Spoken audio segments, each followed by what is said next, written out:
1457년 음력 10월 21일 쓸쓸한 수능 땅에 차가운 바람이 휘몰아쳤습니다.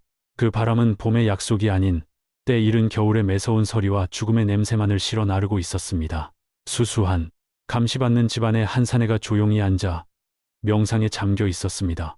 그는 평범한 유배자가 아니었습니다. 그는 전설적인 세종대왕의 여섯째 아들, 특권과 명예를 가지고 태어난 금성대군이었습니다. 그러나 이 새롭고 잔혹한 시대에 명예는 위험한 사치품이 되어버렸습니다. 그의 앞에는 소박한 나무 탁자가 놓여 있었고 그 위에는 사발 하나가 있었습니다. 사발에는 음식이 아닌 검고 쓴 액체가 담겨 있었습니다.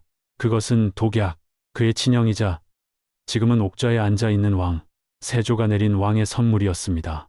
어찌하여 이 지경에 이르게 되었는가? 어찌하여 위대한 아버지 아래서 한때 같은 궁궐을 거닐었던 두 아들이 둘 중 하나가 죽어야만 끝나는 이 절대적인 투쟁에 갇히게 되었는가? 무엇이 형제의 사랑을 정치적 처형이라는 차가운 계산으로 바꾸어 놓았는가? 금성대군은 정의로운 대의를 위한 순교자, 올바른 충신이었는가? 아니면 그의 고집이 그가 지키려 했던 사람들, 바로 그들의 운명을 재촉한 어리석은 이상주의자였는가? 그리고 그의 형, 왕은 어떠한가? 그는 왕관을 차지하기 위해 자기 가족의 피를 밟고 지나간 괴물 같은 폭군, 친족 살해자였는가? 아니면 차마 말할 수 없는 희생을 치르면서 혼란으로부터 나라를 구한 필요하기자 강력한 지도자였는가? 이것은 단순히 정치적 쿠데타 이야기가 아닙니다. 이것은 산산조각난 한 가족의 이야기이며 피로 쓰인 충성과 배신의 기록입니다. 이것은 죽어가는 왕에게 바친 약속과 그 약속을 깨뜨린 파멸적인 결과에 대한 연대기입니다. 이것은 왕좌를 탐했던 형과 충성이 목숨보다 가치 있다고 믿었던 아우, 그리고 야망이 마침내 돌이킬 수 없이 형제를 살해한 그 밤에 대한 두 형제의 비극적인 이야기입니다. 이 비극을 이해하기 위해서는 우리는 시계를 거슬러 조선 왕조의 황금기, 비할 데 없이 평화롭고 번영했던 시대로 돌아가야 합니다. 우리는 그들의 아버지 세종대왕의 조정으로 돌아가야 합니다. 그의 치세는 계몽과 진보의 경이로움 그 자체였습니다. 그는 학자 군주였고 나라의 자애로운 아버지였으며 한글의 창제자였습니다. 그의 궁궐은 암살자의 소굴이 아니라 학문과 문화가 살아 숨쉬는 중심지였습니다. 그는 많은 아들을 두었고 각 아들들은 유교적 이상인 의무, 충성, 그리고 효의 가르침 속에서 자라났습니다. 그들 중 왕국의 운명을 불과 피로 물들일 두 아들이 있었습니다. 첫째는 훗날 세조로 알려질 수양대군이었습니다. 그는 장자가 아니었으며 이는 평생 그를 괴롭힌 사실이었습니다. 수양은 그 자체로 거대한 힘이었습니다. 강인하고 운동신경이 뛰어났으며 날카로운 군사적 감각을 지녔던 그는 종종 무예보다 학술적 토론을 중시했던 조정에서 행동하는 인물이었습니다. 그는 야망이 넘치고 카리스마가 있었으며 자신의 능력을 깊이 자각하고 있었습니다. 그는 병약한 형, 세자를 보며 왕조의 미래를 걱정했습니다. 그는 옥좌 주위를 맴도는 강력한 신하들을 보며 충성스러운 신하가 아니라 약점의 순간을 기다리는 늑대들을 보았습니다. 그리고 그의 동생 금성대군이 있었습니다. 수양이 폭풍이었다면 금성대군은 굳건한 바위였습니다. 그는 흔들림 없는 원칙과 기존 질서에 대한 깊고 변함없는 충성심으로 유명했습니다. 그는 수양처럼 불타는 야망에 이끌리지 않았습니다. 그의 열망은 권력이 아니라 안정이었습니다. 그는 신성한 계승의 원칙, 아버지의 뜻, 그리고 법의 정의로움을 믿었습니다. 그는 자신의 강력한 형 수양을 포함하여 가족을 사랑했지만 그의 궁극적인 충성은 언젠가 왕위를 탐할지도 모르는 한 남자가 아니라 왕좌 그 자체를 향해 있었습니다. 왕실의 궁정은 복잡한 권력의 생태계였습니다. 수양 외에도 또 다른 저명한 형제, 안평대군이 있었습니다. 수양이 왕실의 무력을 상징했다면 안평은 문화적 심장이었습니다. 재능 있는 서예가이자 예술의 후원자였던 그는 학자 관료들의 총애를 받았습니다. 그는 매력적이고 정치적으로 예리했으며 수양과는 타고난 라이벌로서 왕의 귀와 조정의 충성을 얻기 위해 경쟁하는 두 개의 상반된 영향력이었습니다. 그들이 이끄는 파벌은 아직 공공연히 적대적이지는 않았지만 미래의 갈등의 씨앗은 이미 궁궐이라는 비옥한 땅에 뿌려지고 있었습니다. 이 섬세한 균형의 중심에는 훗날 문종이 될 세자가 있었습니다. 그는 지성과 기질면에서 아버지의 뒤를 이을 가치 있는 후계자였습니다. 그러나 그의 몸은 허약했고 만성적인 질병에 시달려 쇠약해지고 종종 병상에 누워 있었습니다. 그의 건강은 궁궐 내 불안의 지속적인 원천이었습니다. 모두가 그의 치세가 짧을 수도 있음을 알았습니다. 그리고 모두가 그의 유일한 아들, 왕손이 아직 어린아이라는 것을 알았습니다. 이것이 바로 조선 왕조의 황금 옥좌, 바로 밑을 지나는 결정적인 취약점이자 단층선이었습니다. 세종대왕은 그의 모든 지혜에도 불구하고 영원히 살 수는 없었습니다. 그의 건강이 악화되면서 그가 이룩한 왕국의 미래가 유일하고 가장 중요한 관심사가 되었습니다. 그는 수양의 눈에 서린 야망을, 안평이 구축하고 있는 정치적 네트워크를, 그리고 후계자의 연약함을 보았습니다. 그는 위험을 이해했습니다. 그는 국가를 이끌기 위해 막대한 경험과 충성심을 가진 고위 신하들의 자문회의에 의존했습니다. 그들 중 핵심 인물은 큰 호랑이로 알려진 강력하고 존경받는 장군 김종서, 그리고 황보인 같은 인물들이었습니다. 이들은 세종이 옥좌의 기둥으로서 그의 아들을, 그리고 필요하다면 그의 어린 손자를 보호해 줄 것이라 믿었던 사람들이었습니다. 정치적 분위기는 표면적으로는 평온했지만 말로 표현할 수 없는 긴장감으로 가득 차 있었습니다. 유교적 이상은 분명했습니다. 왕위는 아버지에게서 장자에게로, 그리고 그의 아들에게로 이어져야 했습니다. 그러나 역사는 다른 생각을 가진 강력한 숙부들과 야심찬 형제들의 예로 가득 차 있었습니다. 조선의 권력은 군주와 그의 학자 관료들 사이의 미묘한 춤이었습니다.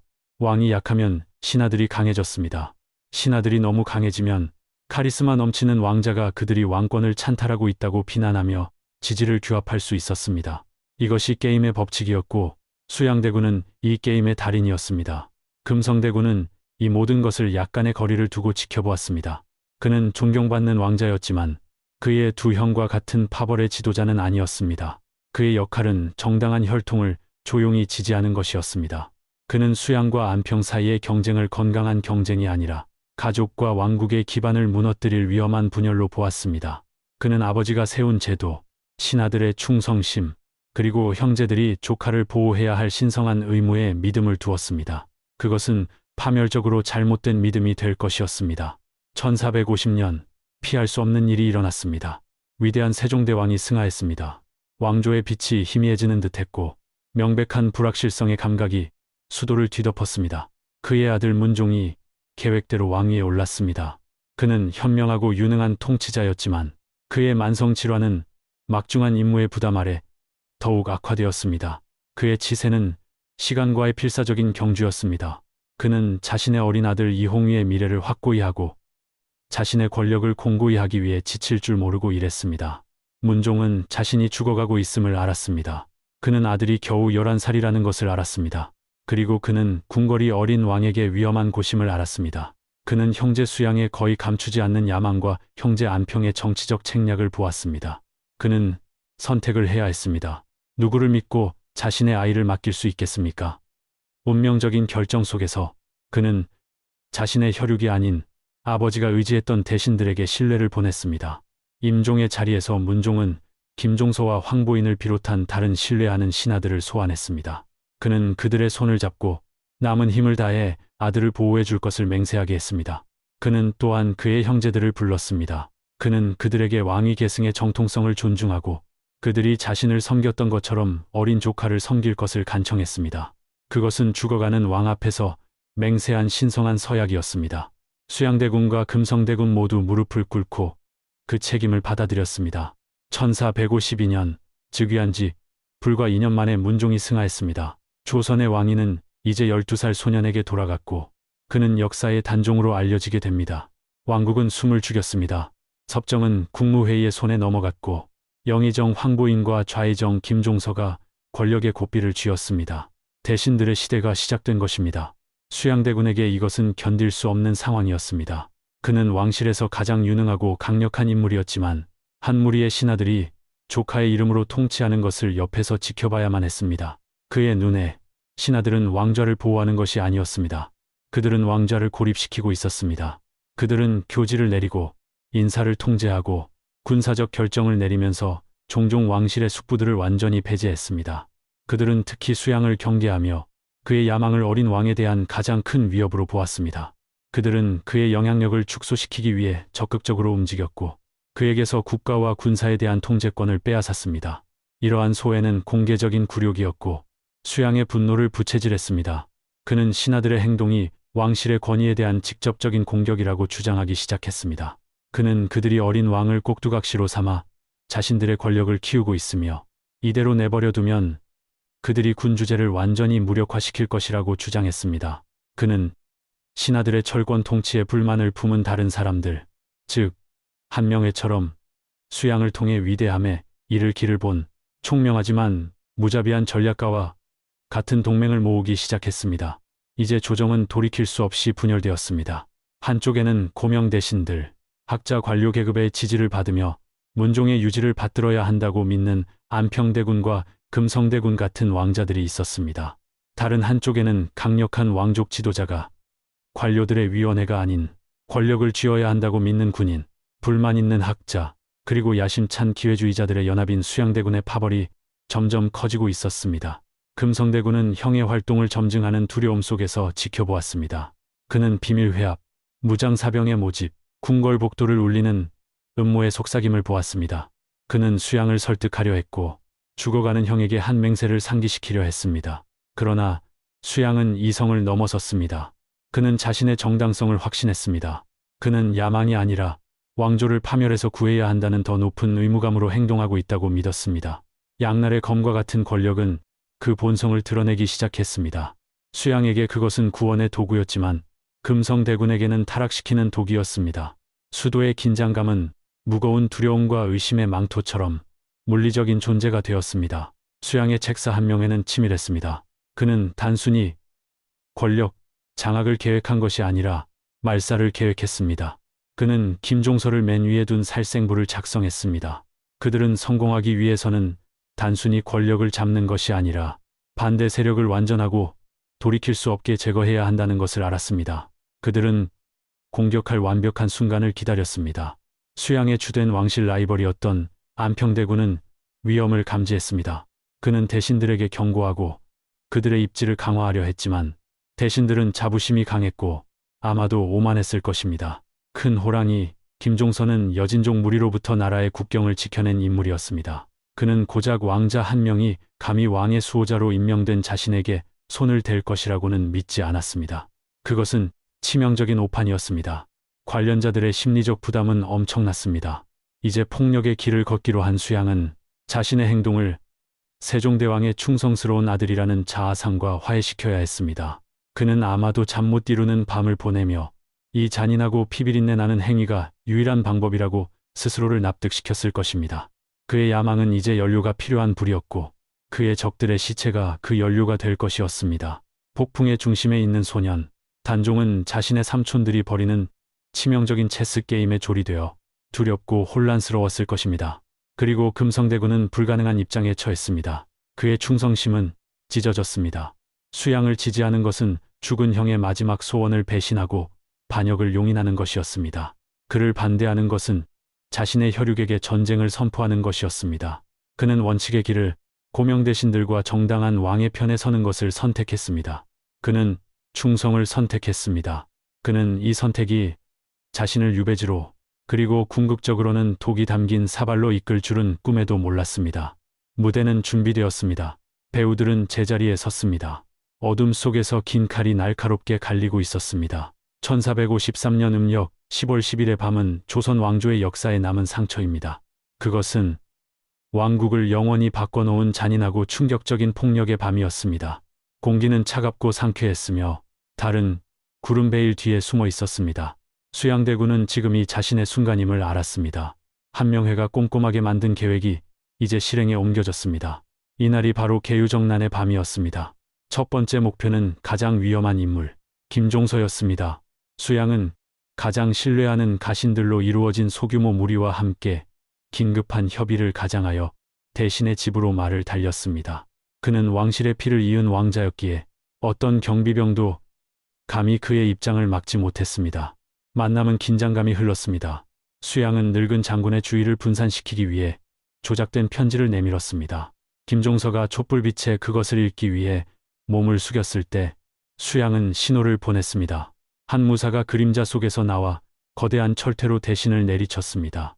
큰 호랑이는 죽었습니다. 그의 아들과 형제 또한 이어지는 혼란 속에서 살해되었습니다. 첫 번째 수는 던져졌습니다. 이제 돌아갈 길은 없었습니다. 수양의 부하들은 왕궁으로 질주했습니다. 그들은 국문을 장악하고 왕의 처소를 확보했습니다. 수양은 비유적으로 손에 피를 묻힌 채 겁에 질린 조카 단종 앞에 나아갔습니다. 그는 김종서와 그의 파당이 반역을 꾀하고 있으며 자신이 옥좌를 지키기 위해 어쩔 수 없이 행동에 나섰다고 선언했습니다. 그는 즉시 궁궐로 소환되어야 할 반역자들의 명단이 적힌 위조된 왕명을 내밀었습니다. 숙부에게 충성하는 무장한 병사들에게 둘러싸인 어린 왕은 동의할 수밖에 없었습니다. 한명회의 살생부에 오른 고위 대신들이 차례로 호출되었습니다. 그들은 심야의 소환에 어리둥절하며 궁에 도착했고 그대로 함정 속으로 걸어 들어갔습니다. 그들이 뜰에 들어서자 수양의 병사들이 매복해 있다가 그들을 학살했습니다. 영의정 황보인을 비롯한 수십 명의 다른 고위 관료들이 그 자리에서 살해되었습니다. 궁궐 마당은 왕의 보호를 위임받았던 남자들의 피로 붉게 물들었습니다. 숙청은 대신들에게만 국한되지 않았습니다. 수양의 가장 큰 라이벌, 그의 친동생 안평대군이 다음이었습니다. 그는 즉시 살해당하지 않았습니다. 그것은 너무 조잡했을 것입니다. 대신 그는 김종서의 반역 음모 배후에 있는 비밀 주모자로 고발당했습니다. 그것은 거짓말이었지만 수양이 만들어내는 새로운 현실 속에서 진실은 그가 말하는 무엇이든 될 수 있었습니다. 안평은 체포되어 직위를 박탈당하고 유배되었습니다. 며칠 후 왕의 사자가 그의 유배지에 형이 보낸 선물, 즉 독이 담긴 사발을 가지고 도착했습니다. 시인이자 서예가 문화인이었던 안평은 그것을 마시고 죽었습니다.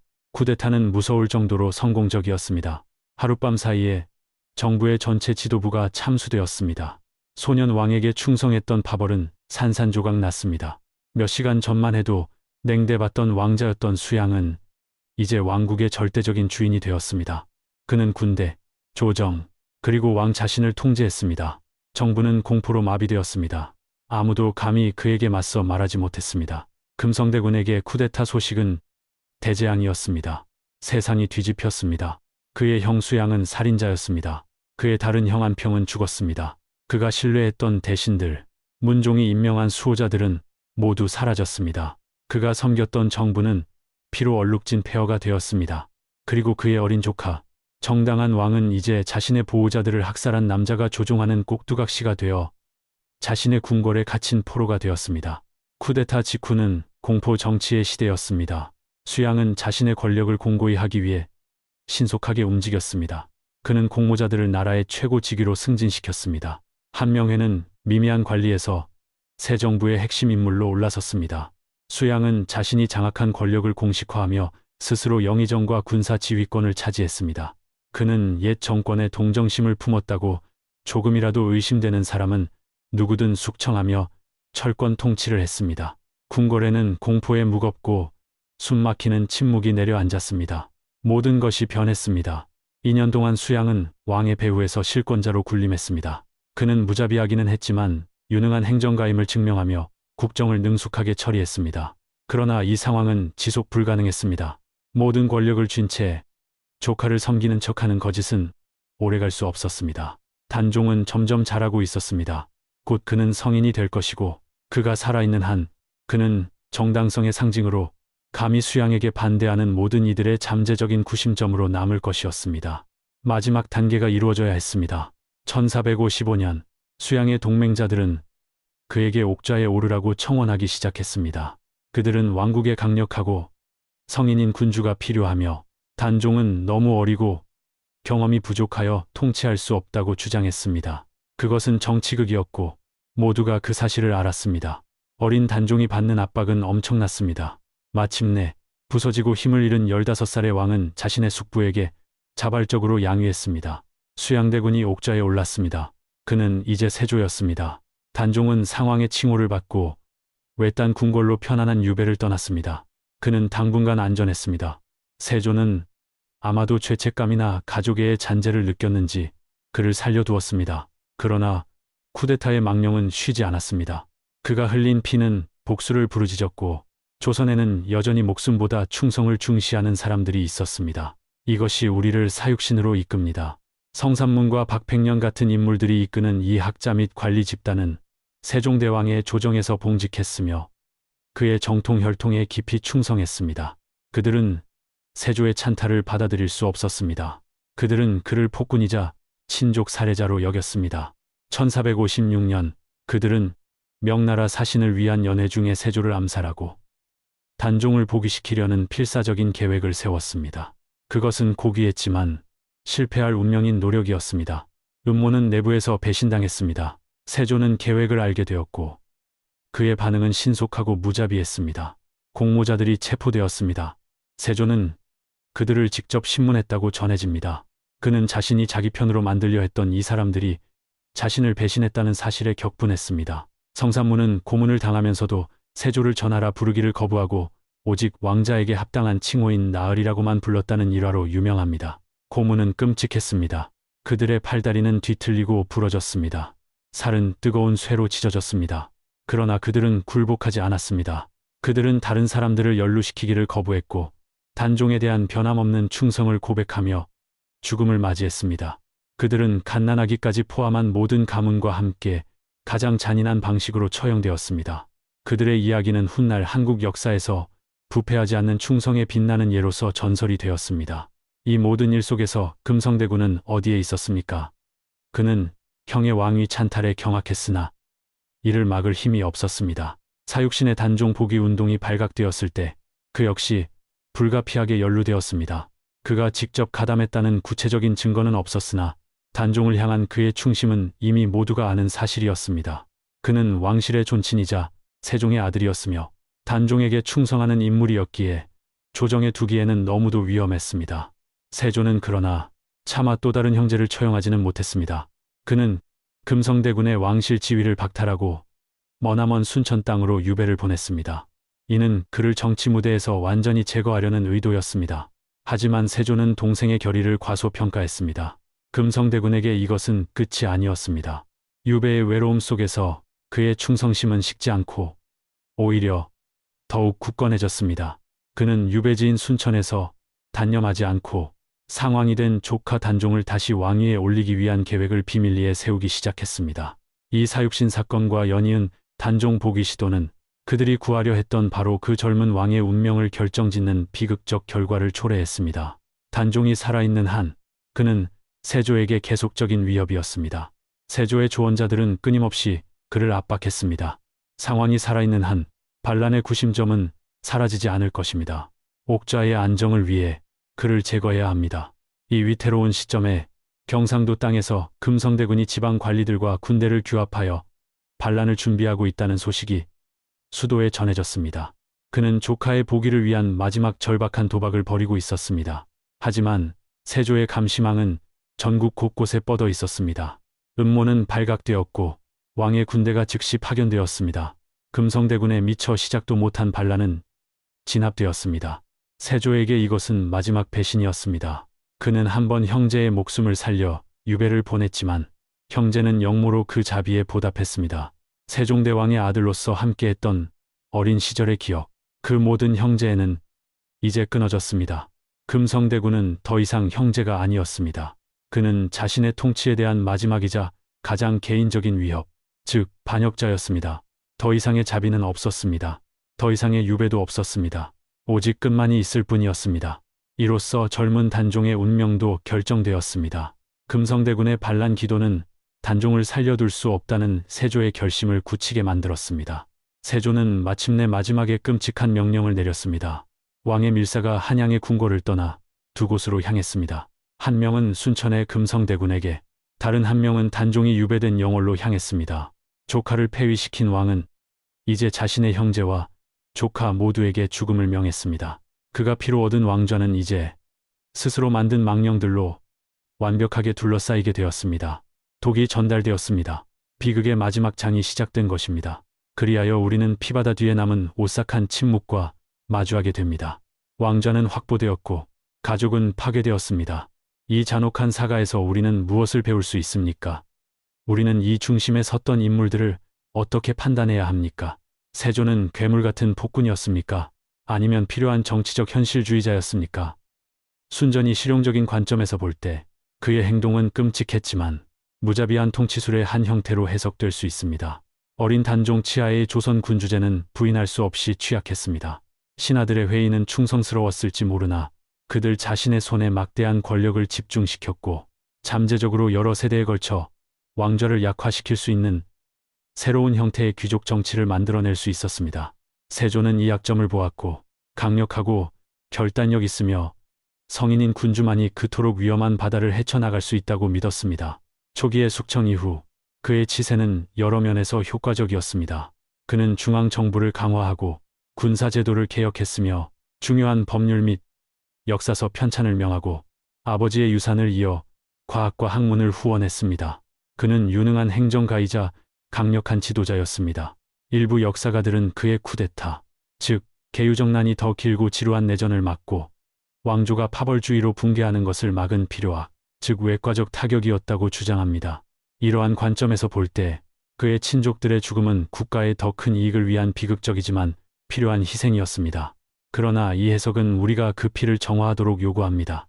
그것은 우리가 독을 마시도록 강요당한 16살 소년의 얼굴에서 눈을 돌리고 고문당한 사육신의 시신을 무시하고 형제의 신성한 맹세에 대한 배신을 잇도록 강요합니다. 권력은 체스 게임일지 모르지만 그 졸들은 인간의 생명입니다. 세조의 야망은 단지 국가의 안정을 위한 것만이 아니었습니다.